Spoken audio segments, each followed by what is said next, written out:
tahun baru Islam, yakni bulan Muharram, serta bertepatan pula dengan tasyakuran Majlis Taklim Sabilun Najat yang pertama atau yang ke-1. Dan berarti usia Majlis Taklim Sabilun Najat sampai saat sekarang ini sudah berusia setahun. Sekalipun demikian, tetap apa yang namanya pengajian bulanan, bagaimanapun keadaannya, meskipun bertepatan dengan tasyakuran, bertepatan dengan tahun baru Islam 1415 Hijriah, yang namanya pengajian bulanan, yakni sekadar ilmu yang wajib disampaikan, tetap harus berjalan, tidak harus terganggu dengan adanya tasyakuran. Jadi biar seperempat jam ilmu harus disampaikan, gitu. Sebab tiada tasyakuran tanpa ilmu. Tiada ilmu berarti dalam sisi Allah Ta'ala, di sisi Allah Ta'ala tanpa keberkahan. Tiada keberkahan tanpa pengamalan dari ilmu yang dilaksanakan dengan penuh keikhlasan. Di mana keberkahan tadi terasa dalam kebersamaan dari setiap jamaah yang hadir di Majlis Taklim ana. Keberkahan itu hanya ada di jamaah ana yang ada kerjasama yang baik dari satu majlis dengan majlis yang lainnya, dari satu majlis yang orangnya berbeda-beda dengan majlis yang Anda buat di Jakarta, yang sampai malam ini alhamdulillah Allah Ta'ala sudah mencapai 20 majlis taklim. Dan berarti mudah-mudahan semasa jamaah yang terbiasa hadir di majlis Anda dengar kata apa yang Anda sampaikan berbentuk ilmu agama, pandangan agama, nasihat agama, ya, didengar, dipakai, diamalkan, dibuktikan kebenaran apa yang Anda sampaikan. Semasa itu mereka berpedoman dengan nasihat Anda di permajelis, insyaallah semasa itu pula keberkahan masih ada di semua murid-murid Anda yang terbiasa hadir di majlis Anda. Itu aja, keberkahan hanya sampai batasan di situ. Menyimpang sedikit sudah hancur keberkahan itu pada saat orang-orang yang biasa hadir di majlis taklim ana berubah dari keadaannya. Mudah-mudahan Allah pelihara, ya, meski nggak bisa memberikan keberkahan kepada orang lain, tapi guru itu sendiri merasa kalau dirinya punya keberkahan. Kenapa begitu? Semasa orang itu mengakui aku orang mukmin, semasa itu pula keberkahan Allah telah berikan.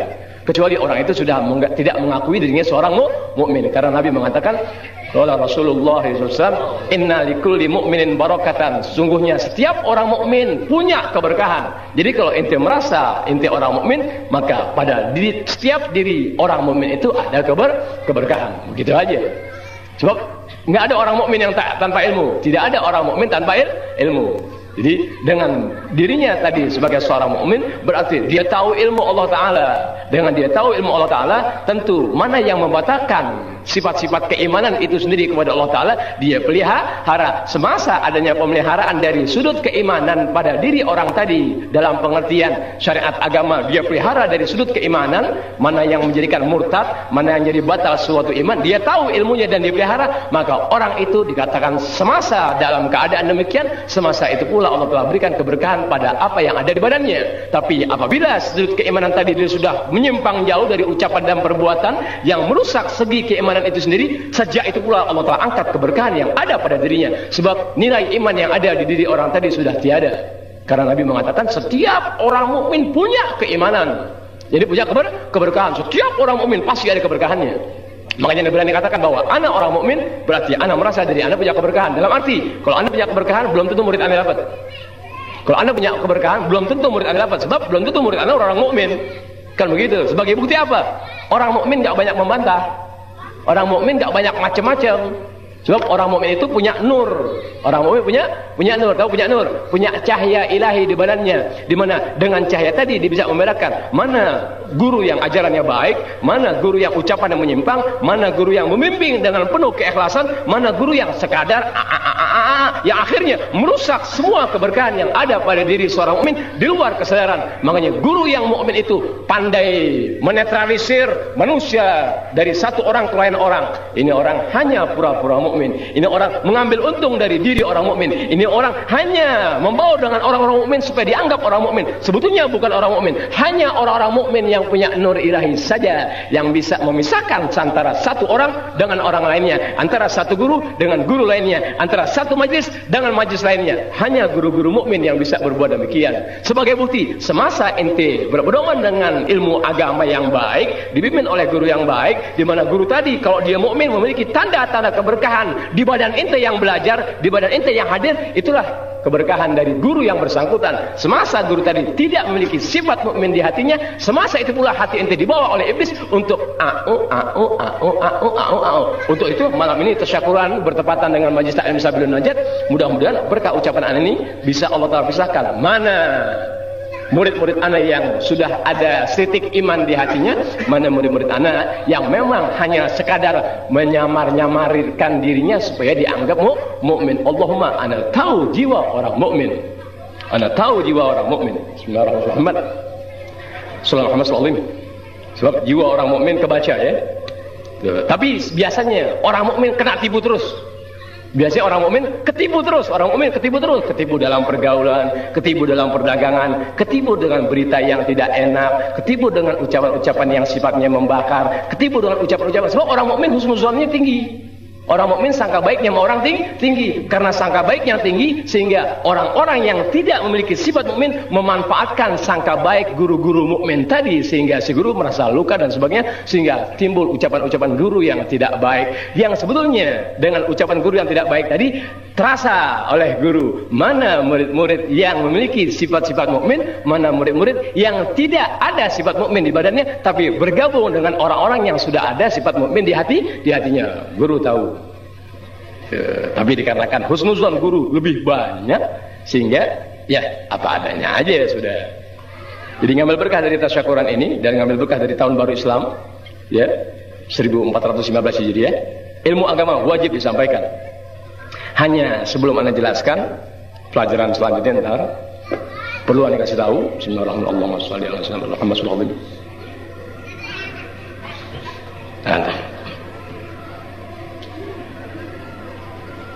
Nah, lanjutannya pelajaran lalu ya. Kewajiban orang-orang yang mukallaf atau orang-orang yang sudah akil baligh. Iya. Kalau orang laki akil baligh itu boleh dianggap yang gampang aja. Udah ngimpi orang laki, kalau dikata akil baligh udah ngimpi.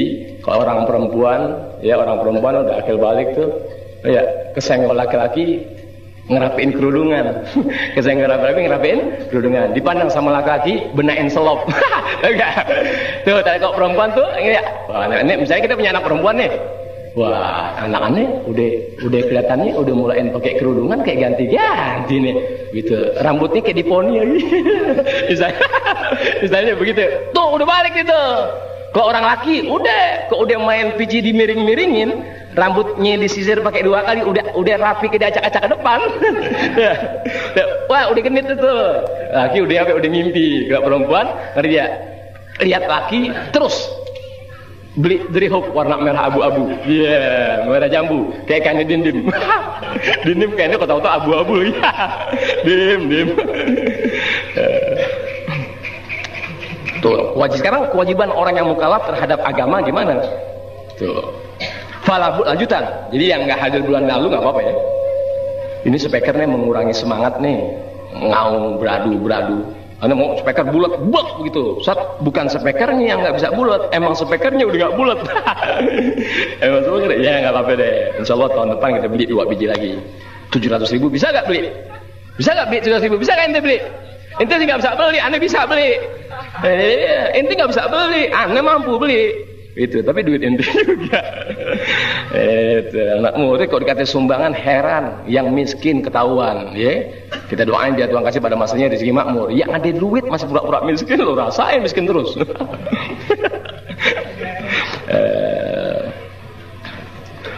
Fala budda likulli muslimin wa muslimatin, ya. Maka wajib bagi seorang muslim laki dan perempuan yang udah akil baligh loh, ya umur 15 tahun deh. Sallallahu. Fala budda likulli muslimin wa muslimatin. Jadi alhamdulillah Allah pelihara kita sudah masuk akil balik nih. Ini umumnya yang hadir nih 97% udah akil balik. Paham ya? Udah akil balik, tahu udah akil balik udah ya? Ya. Ustaz, tanya Ustaz, tadi kan ukuran 15 tahun tuh perempuan, 15 tahun laki, akil balik modelnya begitu. Kalau laki pakai pici udah mulai sehari kayak 3 kali nyikat. Ya, mau ngaji nyikat pici. Oh ya, mau jalan kemana-mana nyikat pici. Itu udah akil balik dari laki itu. Kalau perempuan, lihat laki bagaimana keadaannya, betulin selopnya. Sebentar-sebentar masuk ke kamar, lihat alisnya. Tuh, sebentar-sebentar di ngaca, dinyisir, mesem sendiri ini, jalan lagi, begitu. Nanti ya. Sekarang yang udah punya bini bisa akil balik ya? Bisa, laki-laki itu bisa terjadi sampai 3 kali. Masa pubernya 3 kali itu. Puber tahun pertama umur sekian. Kedua naik 40 sampai 45 tuh puber laki-laki. Ketiga pubernya mulai 60 terus sampai mati itu, nggak baik lagi udah. Tuh, jadi kok yang udah usia 60 tahun mau belagak dari sekarang, dari sebelum mati kan begitu. Kalau udah 60 tahun ke atas tuh udah penghabisan. Puber ketiga langsung ke kuburan. Bis. Jadi setiap orang muslim laki dan perempuan yang sudah akil balik, ya, ukuran kita standar 15 tahun tuh.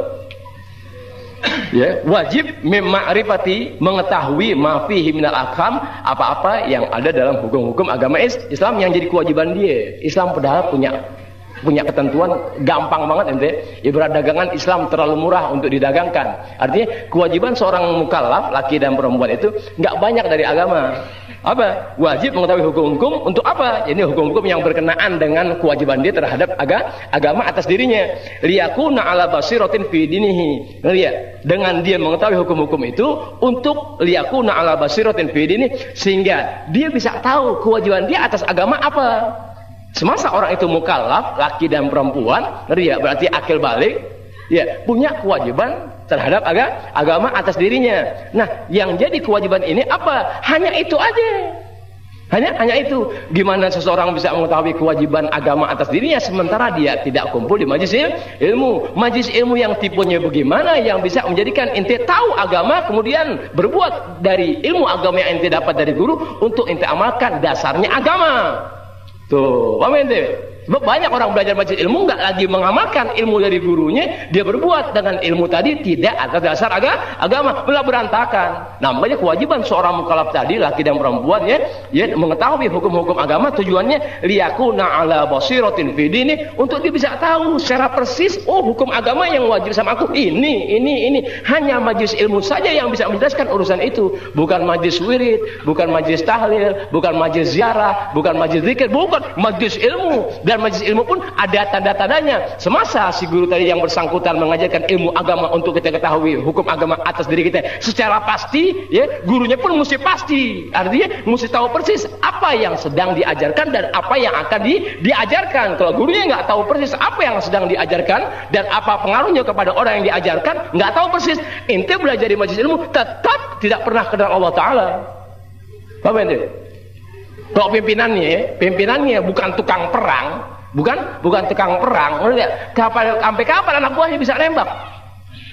Kalau pimpinannya bukan tukang perang, nggak ada orang perang nggak nembak ente, nggak ada orang perang nggak nembak, sekurang-kurangnya anak perawan dia ditembak juga, berarti dia nembak. Kalau pimpinannya bukan tukang perang, jangan diharap anak buahnya ini diajarin cara berperang dan menembak, mustahil terjadi. Kalau guru-guru yang memimpin majelis taklim itu bukan orang-orang yang terampil dalam ilmu, dan terampil dalam membina bagaimana caranya sehingga orang itu terbina melalui ilmu dari ilmu guru yang bersangkutan, nggak nanti itu murid terlatih. Nggak terlatih. Sekarang kan banyak majlis taklim di Gang Asam, Gang Mangga, Gang Sabun, macam-macam. Berapa banyak majlis taklim? Jujur kalau kita mau ngaku. Gang Asam, Gang Mangga, Pondok Kaleng, Kebon Sayur, Gang Sabun, berapa banyak majlis taklim? Coba numpang tanya orang-orang sini. Kita tidak mengingkari guru-guru, dan kita banyak mengucapkan terima kasih kepada guru-guru yang pernah didik orang-orang tua sini sebelumnya. Sebenarnya untuk kalangan remaja, kalau dikata remaja itu 45 ke bawah. Ya, sebab orang tua kalau dibilang 40 bukan remaja ngambek. Orang tua ngambek. Udah untuk usia 45 tahun ke bawah. Kemudian, kalau kita pikir-pikir, siapa yang mau benahi? Kita punya warga, nggak ada yang mau itu. Nggak ada yang mau, wah berantakan. Oh, Pak jujur deh. Kemarin kan alhamdulillah banyak ke majlis taklim. Kemarin banyak ke majlis taklim. Dengan banyak yang majlis taklim, orang-orang yang ada di seputar terima kasih banyak. Alhamdulillah di warganya sudah ada majlis taklim. Tapi tidak setiap majlis taklim membawa keberkahan bagi wilayah yang bersangkutan. Tidak setiap majelis taklim membawa keberkahan bagi wilayah yang bersangkutan di mana majelis taklim itu diadakan atau didirikan. Tidak begitu. Bergantung pimpinan. Yani bergantung niat orang-orang yang ada di sekitar bikin majelis taklim untuk apa. Niat guru itu bikin majelis taklim untuk apa. Semasa niat tadi sinkron, artinya karena agama semata, karena Allah Ta'ala memandang warga tidak ngerti agama. Si guru memandang, kesian ya Allah, orangnya pada nggak ngerti agama. Tuh, beri aku kesempatan untuk bisa masuk ke Allah, kasih jalannya gimana kek? Nah, guru tadi jalan ke satu tempat, ke lain kampung dan sebagainya untuk memohon kepada warga setempat, coba suruh aku ngajar melalui pandangan agama tadi. Jadi dia ngajar di satu tempat, warga meminta orang itu untuk mengajar, lihat pandangannya agama, bukan duit si A, bukan duit si B, bukan mau cari sumbangan pada masanya gue butuhkan, bukan untuk itu. Kalau pandangannya agama tidak ada keributan. Kalaupun terjadi keributan karena sakit hati kiri kanan nggak demen sama guru yang bersangkutan. Ya, nggak demen guru bersangkutan mengingat bahasanya kasar. Seperti Anda masuk di mana kampung di Jakarta, lihat semua terjadi keributan. Di mana Anda masuk di situlah terjadi keributan. Kenapa mereka ribut dengan kehadiran Anda? Mengingat bahasa Anda kasar, tapi kekasaran tadi mendatangkan keberkahan bagi orang-orang yang memang masih mau dibimbing oleh Allah Ta'ala melalui nilai-nilai keimanan seorang guru. Sebab bimbingan Allah Ta'ala itulah hidayah taufik. Itulah bimbingan Allah Ta'ala itu hidayah taufik. Hidayah taufik terjadi, ada guru yang berkehendak demikian sesuai dengan hidayah taufik Allah Ta'ala. Begitu keadaannya, sinkron, nggak ada apa-apa. Tuh, lo kenapa banyak terjadi keributan di mana kampung Anda masuk? Mengingat orang-orang seputar tadi memang nggak berkehendak dengan kehadirnya Anda, berarti masyarakat bisa kenal agama. Aku buaya agama, ketahuan. Ribut ya akhirnya? Ribut. Padahal yang dibina nggak ada apa-apa. Tahu nggak? Yang dibina sama Anda nggak ada apa-apa, nggak ada majelis taklim yang ribut antara satu majelis, nggak ada antara anak satu majelis taklim dengan majelis yang bersangkutan di lain tempat, nggak ada, semua gurunya satu kok.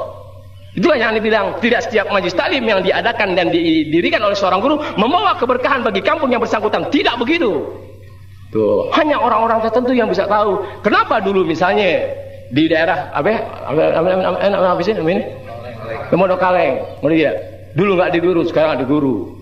Aneh yang memimpin, aman, nggak ada apa-apa. Yang tua-tuanya lambat laun Tuhan bukakan mata hatinya, pikirannya, iya Habib mengajarnya benar, cuma bahasanya doang kasar, tapi diakui kebenaran apa yang kita ajarkan. Sebagai bukti Tuhan kasih anak-anak yang kelihatannya dulu bagaimana, alhamdulillah berkah Habib mau ngajar kesana kemari capek begadang mana anak, alhamdulillah hasilnya ada, meski belum sepenuhnya, wajar, kurang sana kurang dikit, wajar gak? Wajar. Di lain kampung sama, semua halnya sama, keadaannya kenakalan remaja, tapi pas Habib Alwi masuk, alhamdulillah semua membaik dikit sedikit. Itulah keberkahan dari ilmu guru yang disampaikan.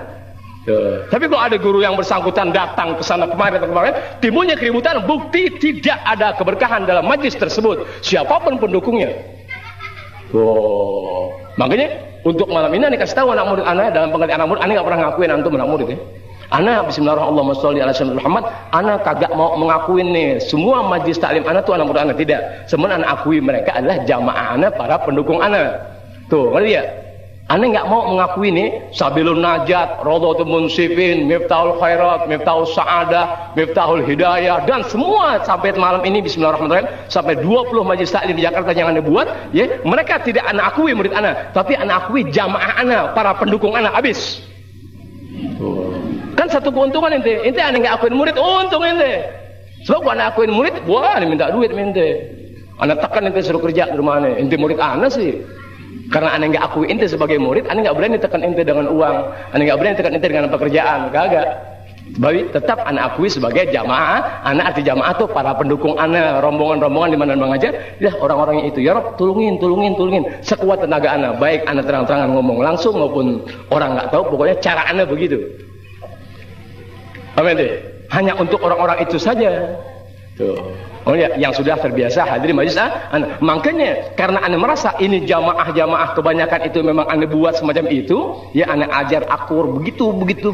Apabila terjadi sesuatu yang merusak majelis taklim Anda bongkar orangnya. Siapapun manusia Anda bongkar habis. Kalau masih bisa diberi pengertian, Anda kasih tanda-tanda, awas. Jangan sampai terpaksa.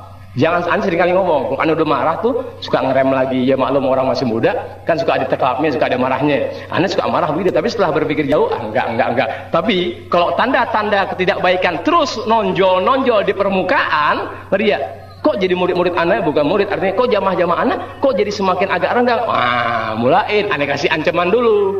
Jangan berbuat tidak baik di tempat-tempat majelis di mana Anda mengajar. Siapapun orangnya, Anda angkat, Anda kasih tahu dulu. Jangan sampai membuat saya terpaksa. Yang akibatnya senjata Anda dalam bentuk apapun juga tetap hancur apabila aku hadapi dengan senjata aku. Pengertian senjata itu apa? Bukan sekadar doa. Doa yang biang tajam, biang wali pun. Jangankan wali. Hatta dari Rasulullah SAW, doa yang Rasulullah kasih setajam-tajamnya tetap dibaca sama orang yang tidak berhati mukmin, tidak mengandung apa-apa. Paham ente? Ayo doa wali, doa sahabat sama doa nabi, tajaman mana? Nomor tanya ente, doa wali, doa sahabat sama doa nabi, tajaman mana? Tulaan mutlak tajaman Rasulullah SAW. Biar tuh doa datangin dari Rasulullah. Ini doa bisa mematikan kata Rasulullah. Misalkan kalau dibaca untuk musuh, biar Rasulullah kata gitu, ente baca tetap aja yang mati ente akhirnya. Ya, sebab itu senjata digunakan melihat satu bukan sama orang yang apa yang tepat. Sebab senjata tajam atau tidak itu bergantung tingkat keimanan seseorang kepada Allah Subhanahu wa taala. Di mana keimanan yang membaik tadi tidak menjadikan senjata itu digunakan asal-asal. Tidak, sayang orang mukmin sayang sama saudara yang seagama, bukan memecah ini, bukan memecah ini, bukan memecah ini, bukan memecah ini. Sehingga pada malam ini saya kasih tahu bahwa setiap orang yang sudah terbiasa hadir di majelis ana, baik di Bukit Duri Putaran maupun di Sabilun Najat dan semua Miftahul Khairat, Miftahul Sa'adah, Miftahul Hidayah, Raudhah Munsifin itu pada masanya ana larang untuk berguru kepada siapapun manusianya, boleh habib, boleh kiai, boleh biang mu'alim, boleh biang ustaz, biang habib, tetap ana larang. Kenapa ana larang? Sebab kalau dianggap ukur-ukuran, mohon maaf, mohon ridho, antum belum bisa membedakan mana ucapan yang benar tapi salah, mana ucapan yang benar tapi keliru. Benar nih tapi keliru, bukan ke situ maksudnya. Inti pada malam ini belum bisa tuh membedakan. Paham ya omongannya? Kan semua nih guru, nah habib, nih kiai, nih mu'alim, nih ustaz. Kalau itu guru sudah memiliki kualitas iman yang baik, kualitas iman yang baik dengan pandangan-pandangan mata tersendiri. Dasarnya kitab ulama aulia solihin. Ini guru saya sama jamaah-jamaah yang biasa dia pimpin untuk dia tersesat. Sebab maklum keadaan semakin berubah dan berubah. Paham ini? Ibarat orang nih zaman gusuran, zaman gusuran, maklar banyak yang mau ambil keuntungan di tempat di mana gusuran itu sedang terjadi atau akan terjadi. Banyak yang atau mau ngambil untung 10.000 perak, yang atau mau ngambil 5.000 perak, masing-masing berupaya. Tuh, dengan propaganda masing-masing. Nah, kalau lurahnya baik, lurah Madak ini bagaimanapun juga akan digusur adalah wilayah aku, wewenang aku. Dia pasang dada, dia pasang pelang, tidak bisa maklar sembarangan masuk. Mesti maklar itu diketahui oleh lurah yang bersangkutan. Paham atau misal? Mesti maklar-maklar yang akan datang ke wilayah di mana lurah itu punya wewenang di wilayah tersebut untuk digusur oleh pemerintah, ya. Lurah ini harus tahu siapa maklar di sini. Tuh, bukan diketahui untuk dicurigai. Dia mau pastikan apakah betul warga sini atau warga luar. Kalau warga sini, ya, sebab dia pun termasuk orang yang akan digusur. Tapi kalau orang luar, dipikirin dulu, siapa Anda? Dari mana Anda? Tahu dari mana Anda bahwa di daerah sini akan terjadi penggusuran dan sebagainya? Tuh orang-orang pintar, lurahnya lurah hebat namanya. Sebab dia tidak inginkan penggusuran ini memberi keuntungan kepada orang yang bukan warganya. Apa misalnya? Kayak aneh nggak kepengen ente belajar sama habib, kayak sama ustaz, kayak sama kiai, mu'alim, yang sementara aneh lihat baik tapi jalannya ngerusak, aneh nggak mau. Sebab kewajiban Anda menyelamatkan orang-orang yang sudah terbiasa hadir di majlis-majlis taklim.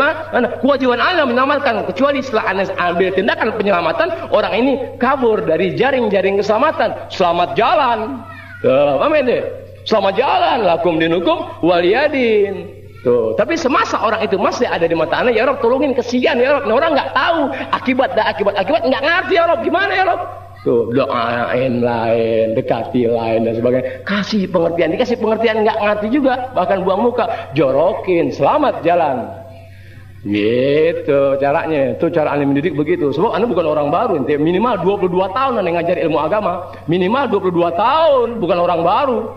Bukan orang baru. Makanya orang-orang yang tanggung-tanggung nggak berani, yang keren juga nggak berani ngadepin Anda. Kenapa? Bukan nggak berani sama ilmunya, bukan nggak berani sama orangnya, nggak berani sama cara-cara yang sedang Anda tempuh. Tidak ada sifat penipuan, nggak ngegirangin jamaah. Anda punya ilmu, nggak ada yang ngegirangin jamaah. Siapa orang sini yang ngegirangin dengan ilmu? Lo kagak ada, dimaki-maki mulu. Ayo, di mana nih ngajar ngegirangin orang? Gampang tanya. Semuanya isinya centilan-centilan, omelan-omelan, maki-makian lagi. Yang dimaki-maki bukan orang kampung sini aja. Di mana kampung ada masuk ada ceramah, di situlah dimaki-maki orang sekuat tenaga.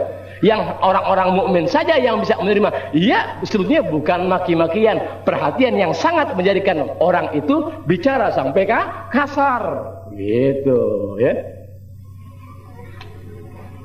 Jadi nggak setiap majlis ilmu dipimpin oleh habib, oleh kiai, oleh mualim, oleh ustadz itu kemudian bawa keberkahan. Kagak. Lihat orang-orangnya. Orang-orang ini biasa tak duduk di majlis. Kagak ada.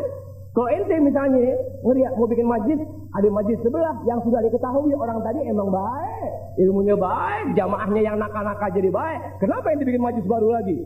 Ada apa?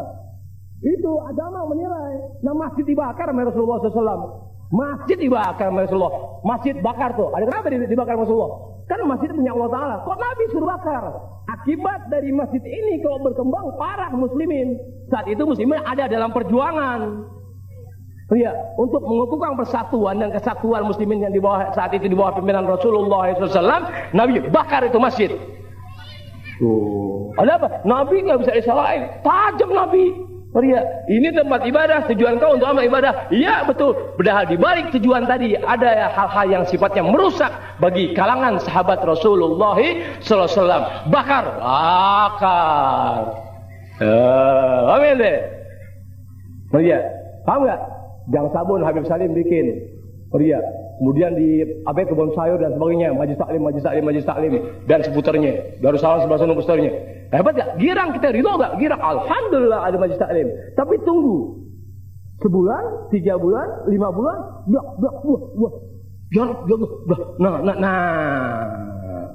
Bukan Habib Salim yang salah, bukan warganya salah, bukan majlis taklim yang nggak ada berkah. Ada manusia tertentu yang memang nggak berkehendak.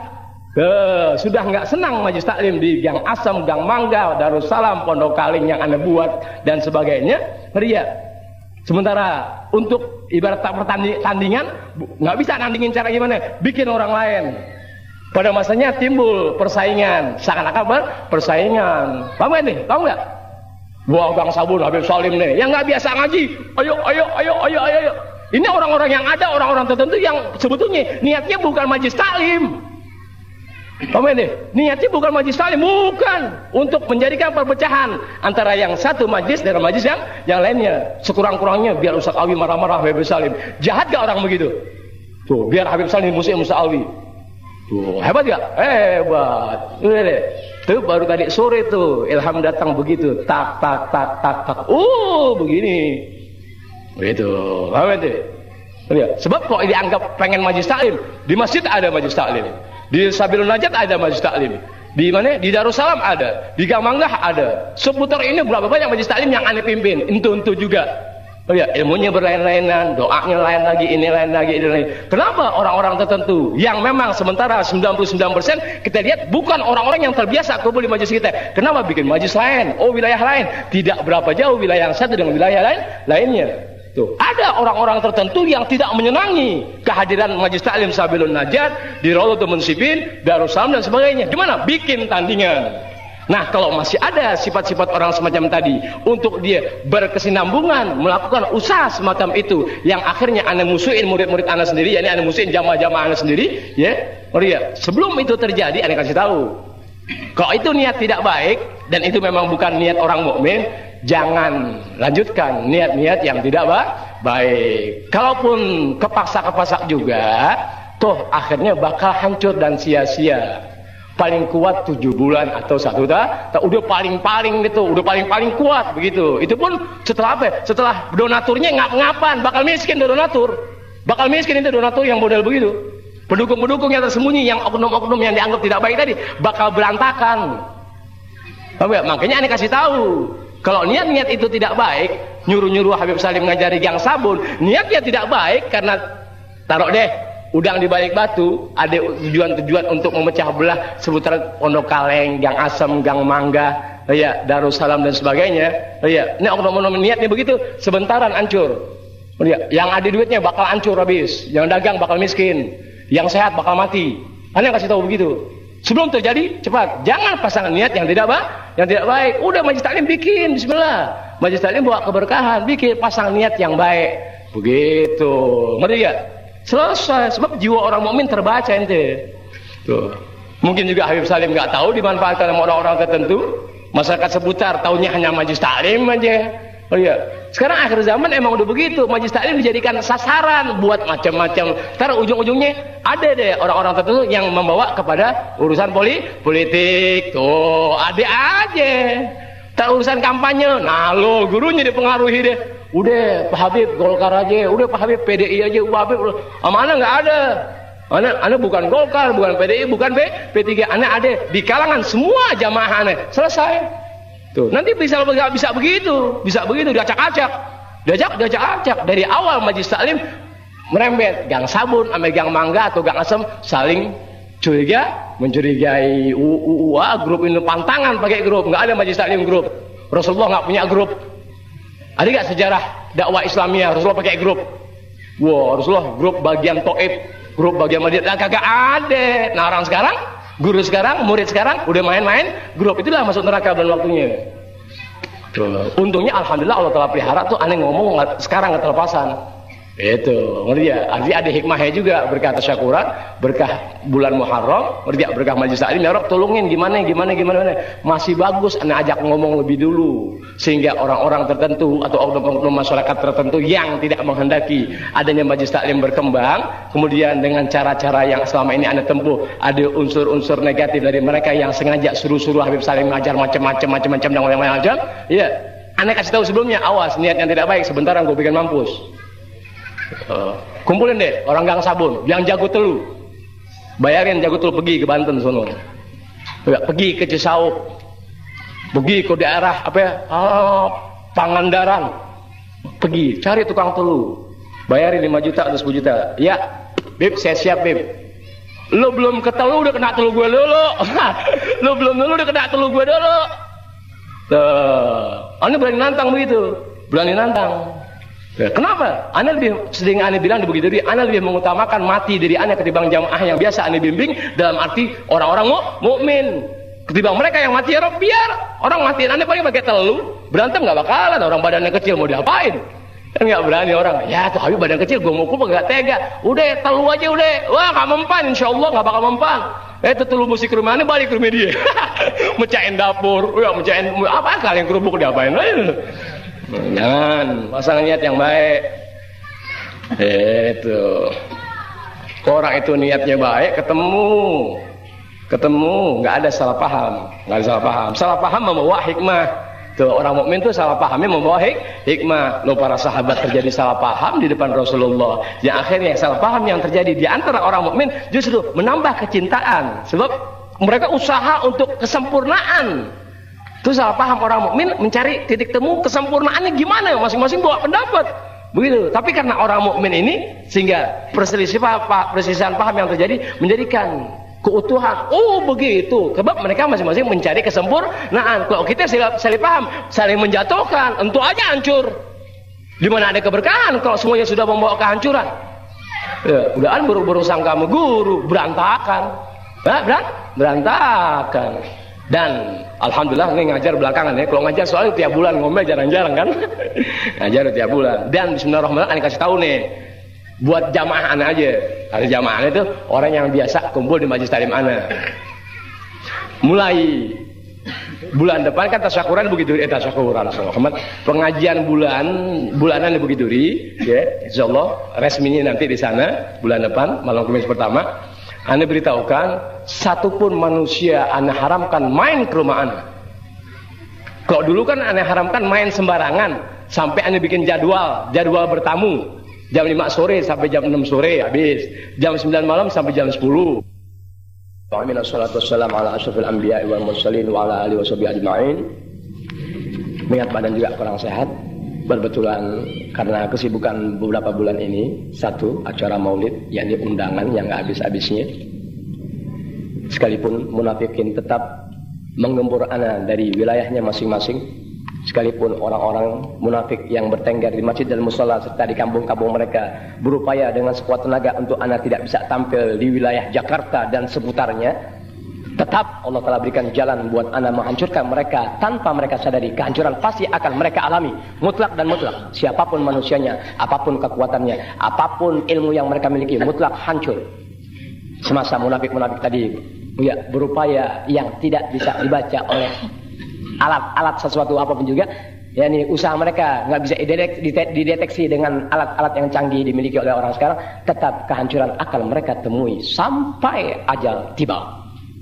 Jadi sekalipun usaha munafik mencegah ana di berbagai wilayah di Jakarta untuk tidak tampil di podium-podium, untuk tidak bisa memberikan pandangan yang baik kepada muslimin yang semuanya itu menguntungkan mereka, sekalipun usaha mereka di masjid dan musola dan kampung-kampung mereka mencegah ana, tetap Allah Ta'ala tak pernah mengenal dinding, karena memang Allah Ta'ala tak ada dinding.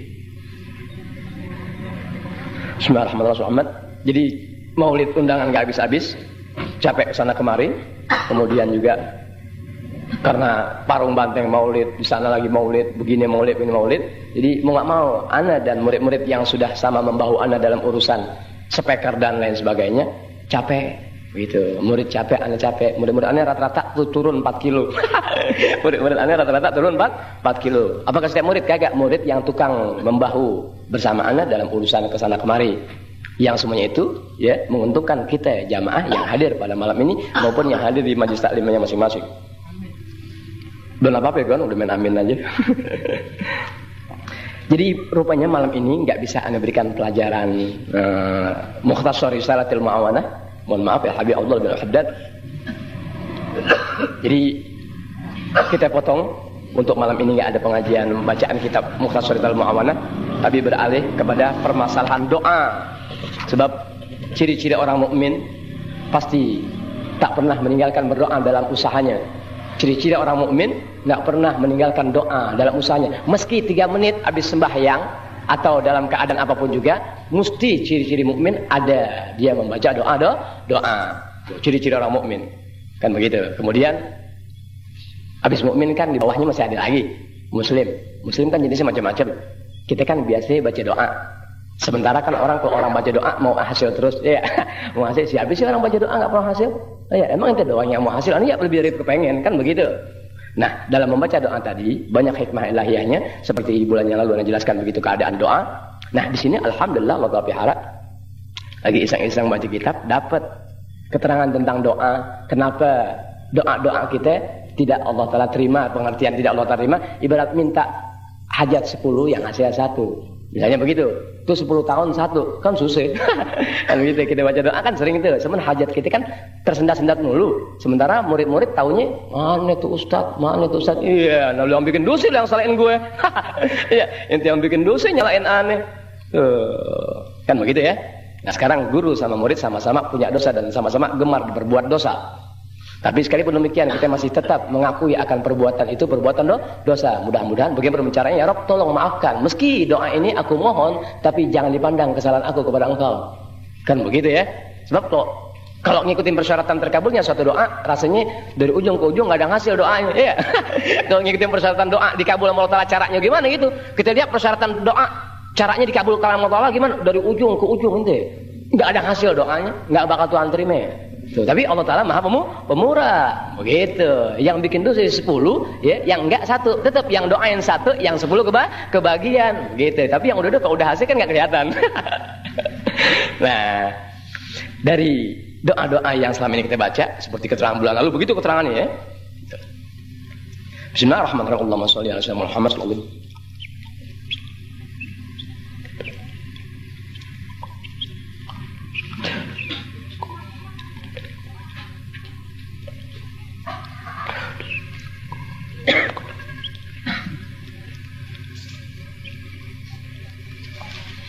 Suatu masa atau suatu hari, Syekh Ibrahim bin Adham, salah seorang wali besar, radhiyallahu ta'ala anhu, semoga ridha Allah Ta'ala kepada beliau. Amin. Lewat di pasar Irak Basrah yang lama digempur oleh multinasional. Wali-wali banyak di Irak ya. Di mana beliau lewat di pasar Irak, yakni di pasar Basrah itu. Fajtama ilaihin nas, sebagaimana seorang alim yang soleh kapan waktu dia singgah di satu tempat Orang-orang baik pun mengejar dia. Iya, di mana ada orang alim yang soleh, ngerti ya? Di mana dia datang setempat, orang-orang yang soleh tuh, ya ini punya sifat-sifat baik, ngejar dia. Ya, ngerti ya? Karena berbetulan orang alim soleh itu nggak pernah memandang siapa orang-orang yang datang, tetap dianggap yang datang adalah saudaranya seagama, sekalipun niatnya berbeda-beda.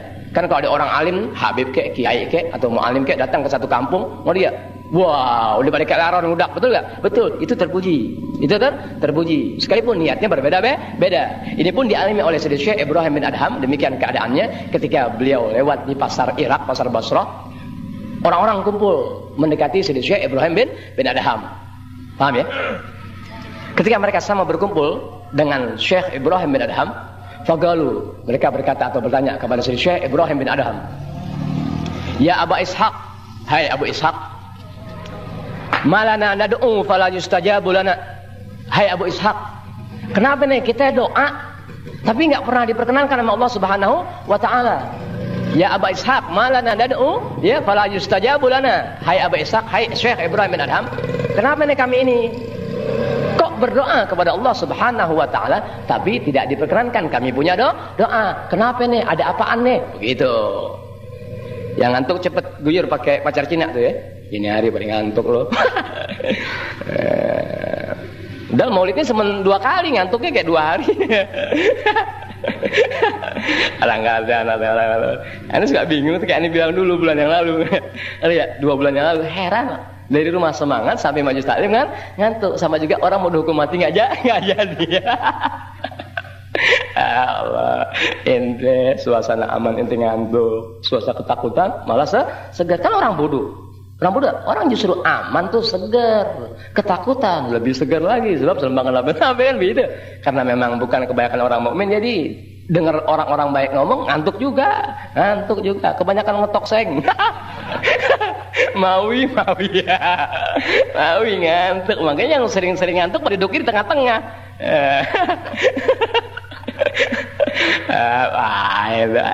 Ngantuk.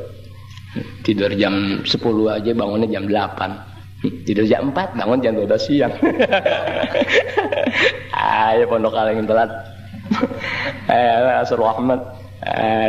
Orang-orang soleh tahu orang soleh. Ya, sebetulnya antum nih udah punya ciri-ciri orang soleh. Apa? Tuh soal begadang. Antum kalau begadang kuat gak? Kuat. Ngapain aja begadang yang gak manfaat, kuat ente. Betul, ane puji ente. Sebab ane tahunya waktu ane ajak ente begadang rame-rame di masing-masing kampungnya. Wih, betah-betah amat. Kuat amat. Tapi kalau kita mulain ajak ibadah sedikit deh. Pura-pura mulus bang-bang ya. Alasannya besok kerja, alasannya besok ada kerjaan. Itu rata-rata ane perhatiin. Berarti mereka sifat orang soleh udah dimiliki. Sifat solehnya tadi nggak di badannya, tapi baru sifat orang soleh udah dimiliki. Apa sifat orang soleh? Tuh suka begadang. Oh iya, suka begadang. Malam hari dia bangun ibadah, nggak jam 4 atau jam setengah 4 dia tidur, jam subuh tuh udah bangun lagi. Oh iya itu. Jadi ente sifat begadang ente dapati, tapi kesolehan dalam urusan begadang nggak pernah ente miliki. Ya. Dah mawi nganggut terus mawi. Bijinya kayak ayam kate.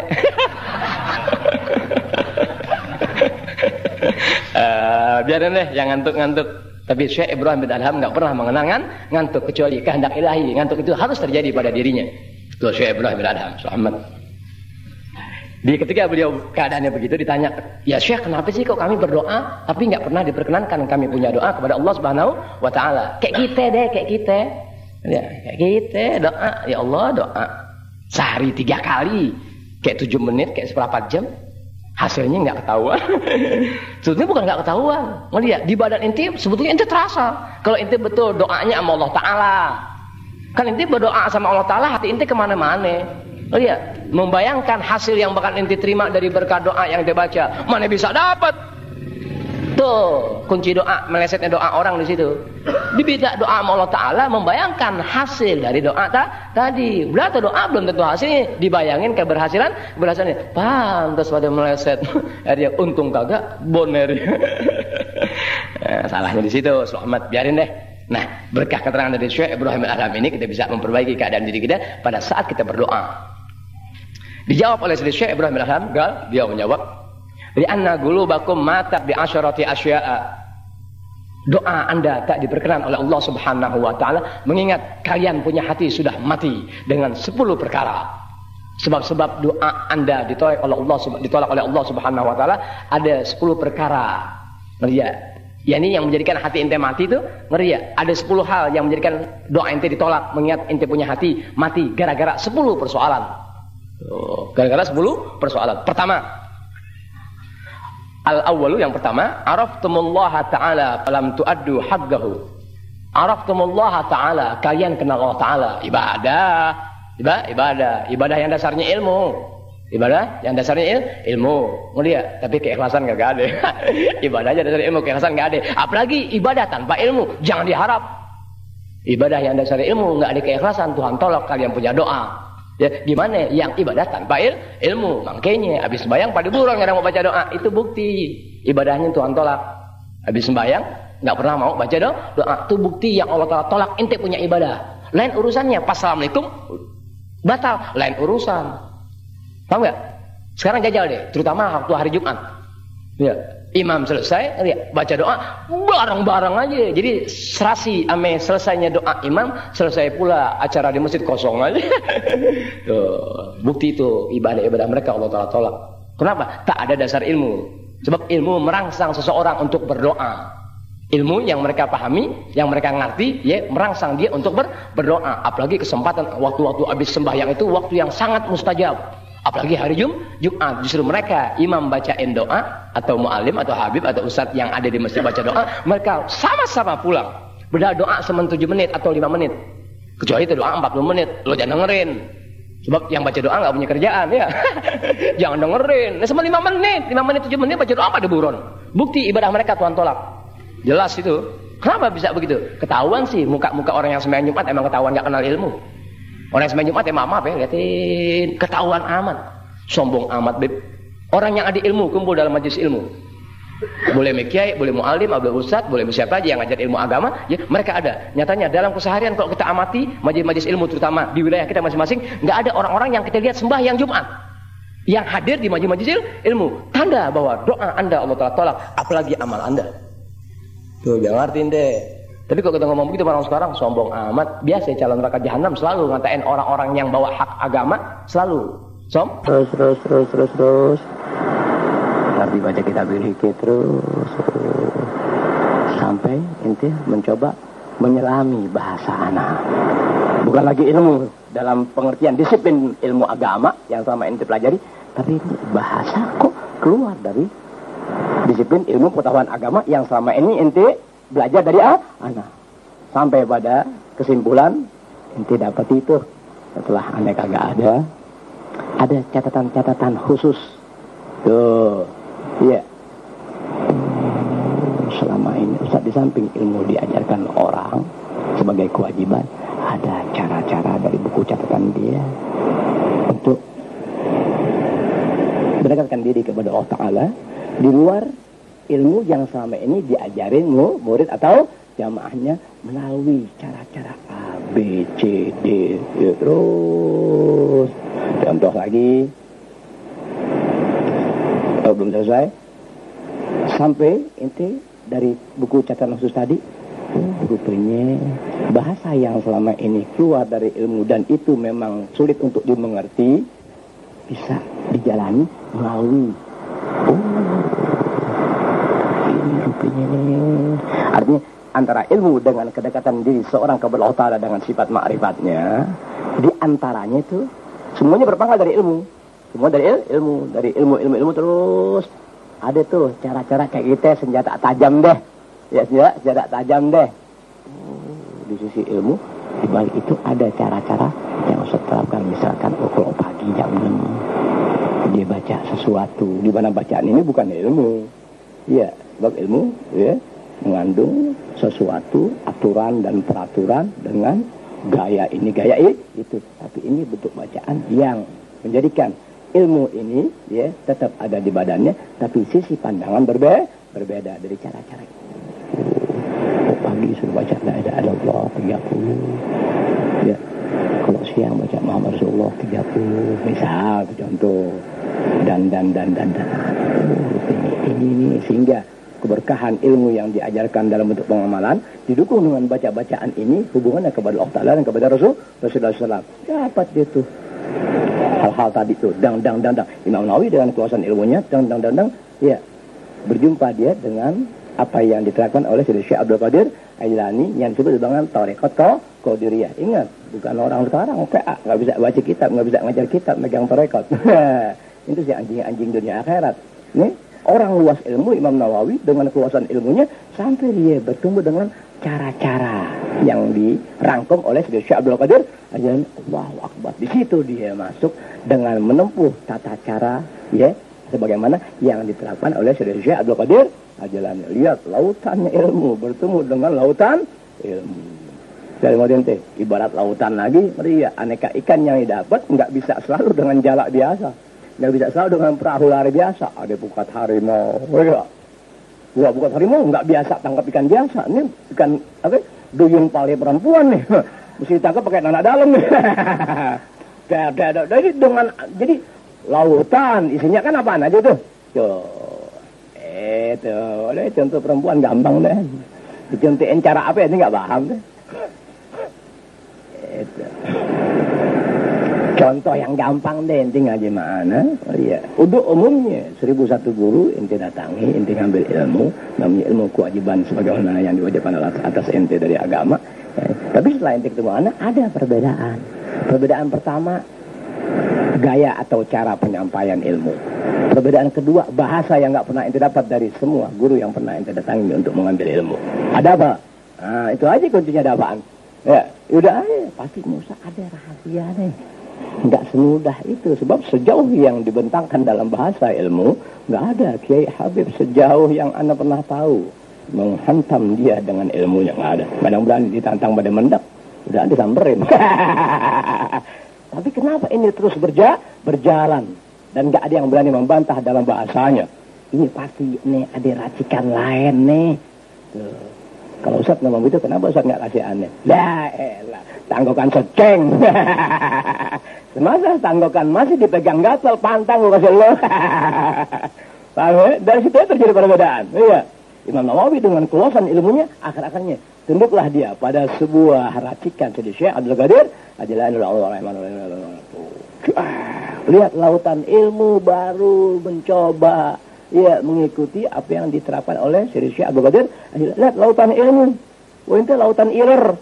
Ya, lautan iler, bangun tidur kotor, iya, jalannya kotor, makannya kotor, bahasanya kotor, matanya kotor, lisannya kotor, hatinya kotor. Ente bawa tarekat, pantas mukanya pada kotor. Pantas mukanya kotor, mulutnya kotor, motor di atas kotor. Tuh, tak lagi menyenangi. Apa yang dibawa oleh orang-orang berilmu dalam penjamalkan dakwah agama. Itu di atas kotor itu. Lihat manusia-manusia yang hidup dalam tarekat, siapapun manusianya. Orang-orang kotor. Kasih tahu gua yang nantang. Tuh malu. Lu ajarin gua dulu nih kitab, baru gua ikutin lo. Tarekat lu bawa wirid zikir, nggak tuh malu. Celana dalam 2 hari nggak dicuci. Tentu aja ikan sabu-sabu tambah gemuk. Orang-orang sia dangkalan. Intinya musuh agama itu yang menyemarakan urusan tarekat musuh agama. Sebelum manusia Indonesia tahu, anak sudah bisa membaca. Ya, karena manusia semakin gandrung, baru telanjangin pakaiannya satu persatu. Melalui baru berkuranglah tuh musuh-musuh Allah Ta'ala dalam tarekat. Aneh yang hancurin. Cari kiai, cari Habib Indonesia, nggak ada yang mampu menghancurkan gitu-gituan. Gua yang hancurin, gua yang tantang orang-orang. Nggak ada yang berani maju. Kenapa? Ketika orang-orang kotor menghadapi, ya, kayak gitu, arus yang kuat, kan gitu. Ibarat air yang demikian kuat dengan kejernihan sejauh itu, ya, dia berlindung, kotoran di balik pohon maupun batu tetap hancur. Karena mereka tahu kepalsuan yang diada-adakan, kepura-puraan dengan lapisan kesucian, sementara kesucian tetap berjalan dan menerjang kepalsuan, mau dong daripada diketahui oleh masyarakat luas bahwa mereka menjadi korban kesucian, mending dikabur ke tempat yang lebih tinggi, iya, dengan dalih apa aja.